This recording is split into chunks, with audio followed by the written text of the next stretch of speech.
Hey YouTube, good morning.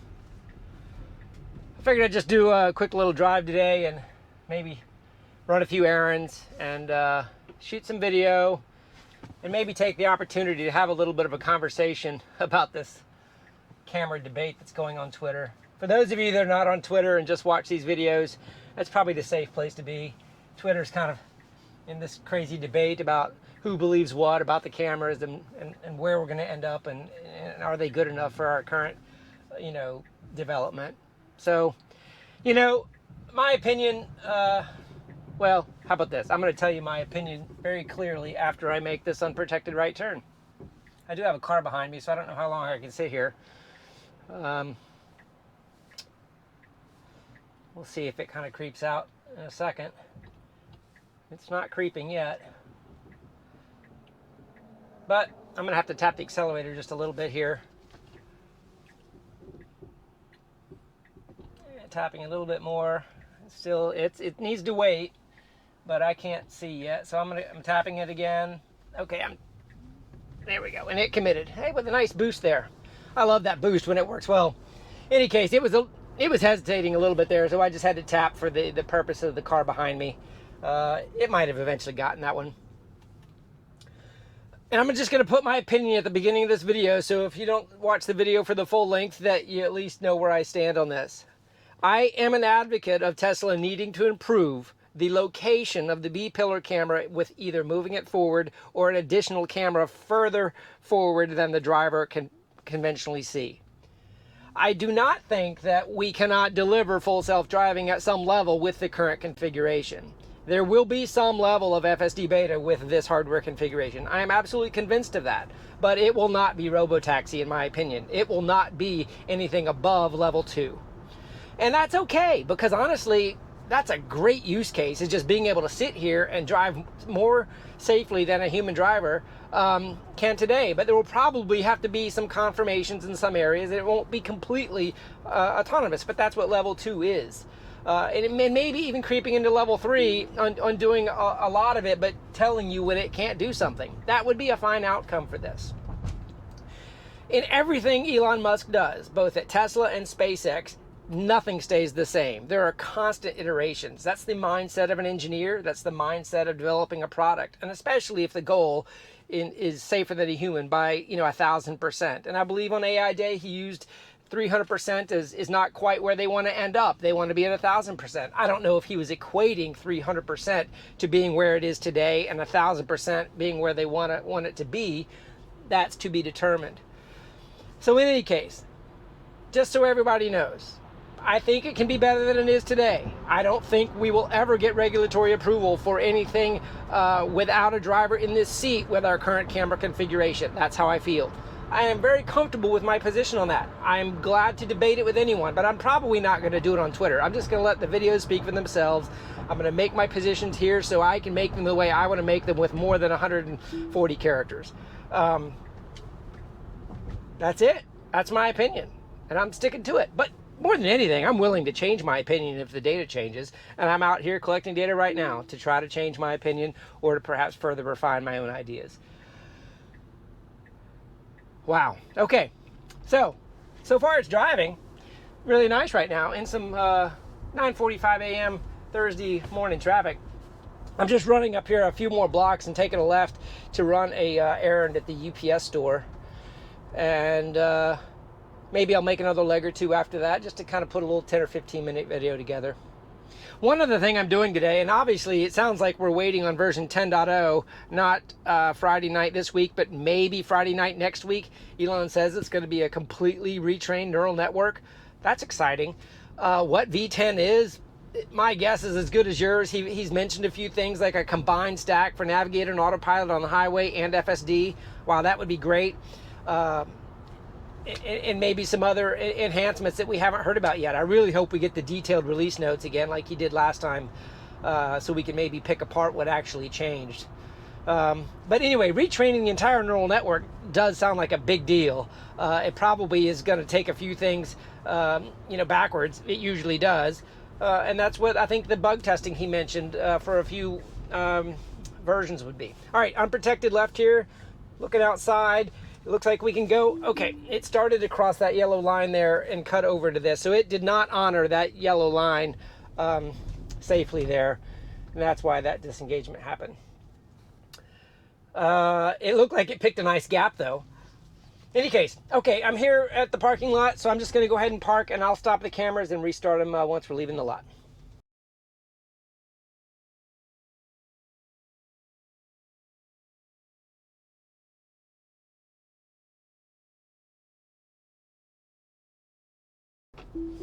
Okay, finished that errand.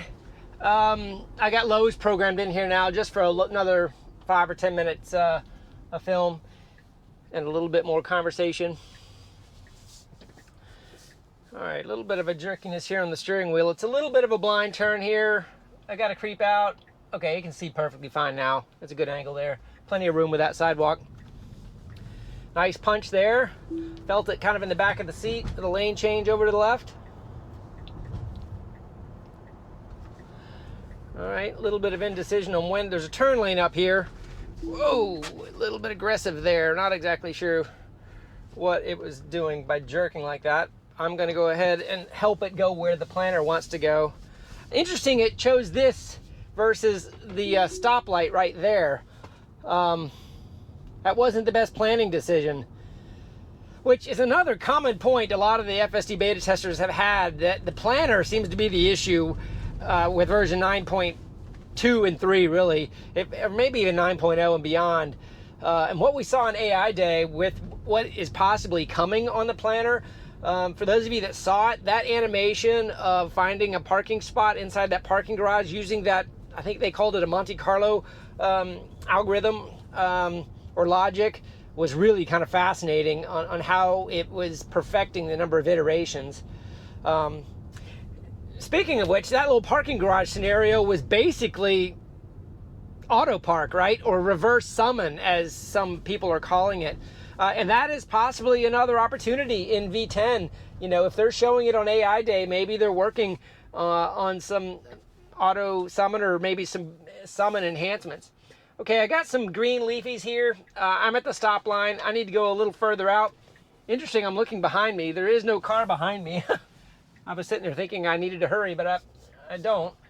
Okay, the right lane is open. The middle lane is currently blocked, but I can go out into the right lane. I do have to cross a little bit of a bike lane here. Okay, there's a minor to major jump and a nice little boost there. So that did a good job once it got out there. It could have gone a little sooner. It might have been waiting on all the lanes to be clear instead of just the right lane, which was available the whole time there. Anyway, back to the summon sort of stuff. You know, last night the new Tesla app came out, and wow, it really looks great. If you haven't downloaded it yet and you have a Tesla, I definitely would recommend taking a look at it. The graphics look really good. The animations on the car look really good. And they moved a whole bunch of things around. You know, the loot box has gone off that front page and it's hidden underneath your profile now. And some of the other things like where they put the summon display and the graphics on summon look really, really good. So maybe they're working on some additional features to tie into that app. My current experience with summon and auto summon is kind of iffy. Sometimes it's a little tricky to get the car to connect to the app, and I have to use regular forward and reverse, and then the actual smart summon, I called it auto summon, I'm sorry, smart summon actually will connect to the app. So maybe that's improved. I haven't done any testing on that yet, so we'll see what's coming. In any case, this drive is going pretty good on the straight and the narrows. A couple of little turns. That first left turn wasn't so hot, you know, crossing that yellow line and going into the opposing traffic. And then that kind of jerky, all right, very slow there on the acceleration. Very slow there. I didn't tap the accelerator that time, but a car came up behind me very aggressively. I'm probably going to get a look here out the left window. Yeah, a little bit of a look there.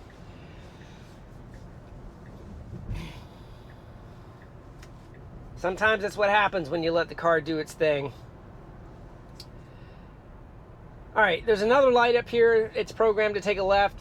I've done this one a few times. It's a pretty sharp turn.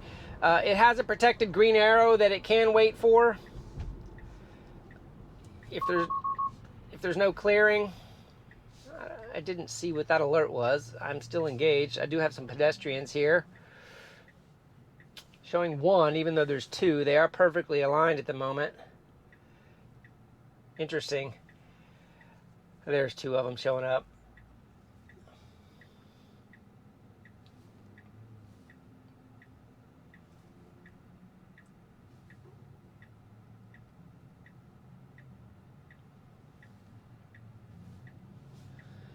If I pan this around, you can kind of see the intersection. It's got a good lateral path there. It's done this one pretty good, but it's so sharp, it needs to take it a little bit wide if there's a car pulled all the way up at that stop line over there. All right, should got a green arrow now. I'll let it do its thing. Plenty of room here because that truck didn't pull up too close. Very nice. Protecteds are usually pretty good. Interesting that turn that didn't have a dotted yellow line to follow went better than the one that actually did, earlier in the drive. Nice and fast into that turn. Sometimes I wish it would do that into my neighborhood a little bit better. Kind of aggressive there, but hey, I let it do its thing. It had nice safety margins. I didn't feel like it was doing anything crazy there at all. All right, so that is it for that segment. Let me disengage and let me throw in a favorite in there and have it find a return route. All right, I'm gonna engage it in the parking lot and see if it'll get us out of the parking lot. It's mapping the curbs well. There is no stop sign here. It does need to kind of get over a little bit here. There's kind of a left and turn. Okay, it found its way over to the left. It's nice and clear to the right. Just have this one car to the left here, and these cars look like they're turning in. It would really need to understand blinkers to know about that, and I don't think it understands blinkers right now. Kind of a lot of jitter in the steering wheel. Now the right side is a little bit blocked. I do have a car behind me, so I'm going to need to tap the accelerator here in a second. All right, I'm rolling. I'm tapping it, I'm pressing it, holding it down now. Okay, and it needs to go to the right. So the lateral path was fine, but I actually had to hold the accelerator down to get across that traffic there. I'm just gonna tag that one because that was a pretty good use case of how, in order to eventually make that turn, you're gonna need to be able to see blinkers of the cars that look like they're coming in, but they should be turning to the right. But it did that turn right there nicely.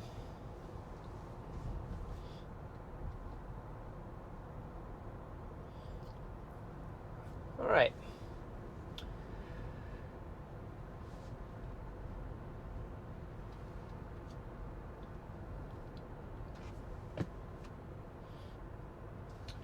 So one other thing I haven't mentioned yet, and I don't know how it's going to come out. So some of you that have been watching these videos, got a nice crossing traffic there. A little bit of a brake tap, but it kept on going.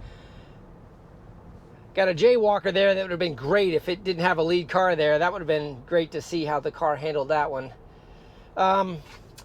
Is I've got some new mic equipment. I got one of the Rode Wireless Go 2's systems to try to use a little bit better sound quality here in the car rather than just the GoPro's natural mic. I know some of you have said, the sound video or not. So those of you that have watched this far into the video and get to hear whether or not this mic is working, I can kind of show you here as we're doing this turn. This is the Wireless Go 2 that I've got, and I've kind of got it here on my lapel.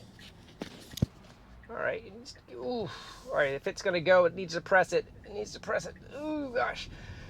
That car had to, I didn't do any acceleration there. That car had to slow down for me though.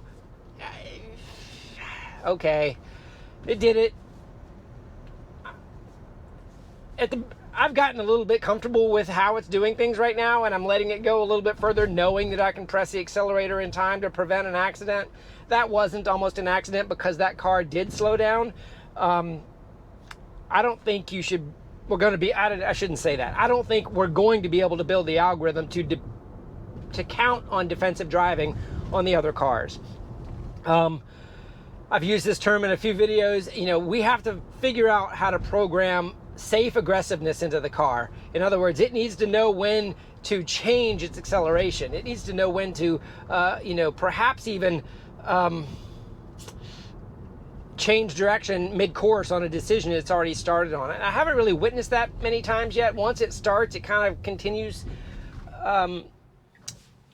And here's a great scenario I wish that the car knew better than, and I'm just gonna program that as a snapshot. I am stopped right on the railroad tracks, and now that car in front of me moved, so I'm gonna tap the accelerator a little bit to get out of these railroad tracks, and it's not stopping. Okay, I'm gonna tap it again to go up to the stop line.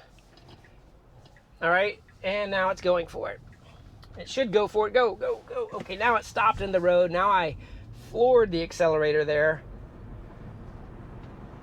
because that was not what it needed to do. And I'm going to snapshot it now that I'm in a safe position. Okay, well, I don't know why that one was hard for it. It was a very wide open scenario without, I mean, there was a car there as an obstruction. It was very cautious. It was very cautious. And then once it had view, it went for it when it really shouldn't have. And then when it did go for it, it didn't use the necessary acceleration for the speed of traffic that was approaching. Anyway, that's what testing's for.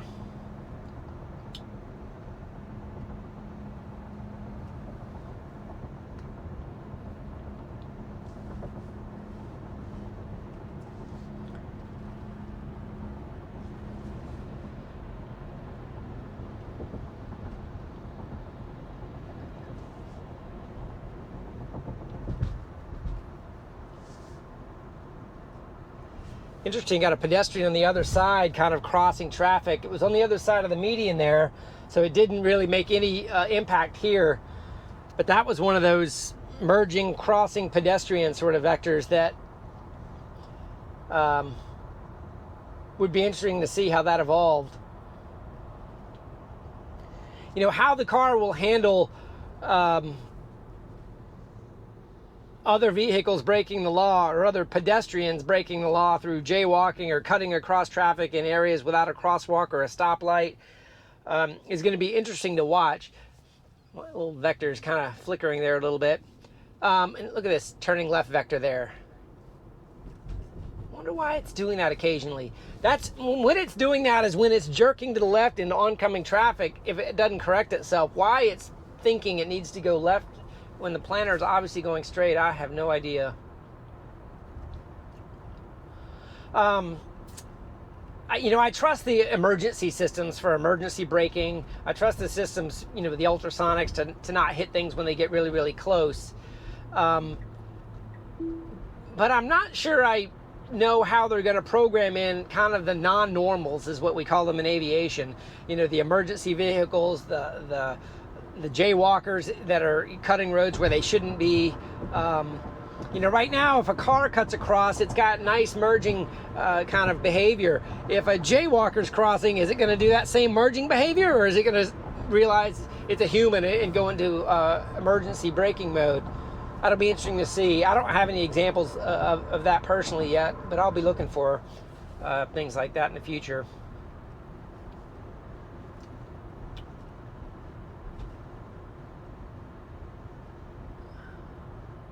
All right, we should just have, we got a lawnmower in the median here.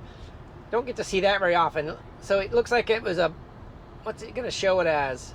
It looked like it was a combination of a car and a motorcycle. The lawnmower was not moving at the moment I passed it, but it's another interesting little use case. All right, one left turn here to go. This is unprotected when it's a green light. It's protected if the stoplight goes all the way through. There is a gap there for a nice roll if it does it. Okay, it's all the way stopped. Now it's too late for it to go. It's too late. It's too late. Okay. It could have worked if it had used that deceleration a little bit better there. Yeah. Okay. That was like a latency kind of a problem on that one. So I'm not sure how to fix it. Okay, well, that's my drive for today. I'm not sure what I'm going to call this video, but it's probably going to be something about the great camera debate. But while we're waiting on version 10 to come out, you know, I'm just working on some 360 integration, some new audio equipment integration, and things like that. Ha! Here's something you don't see very often. Just before we go, somebody's got a commode, a toilet out on the street. What's it going to call it? Looks like it's calling the toilet a trash can. Anyway, leave comments below. Let me know what you think. Have a great day.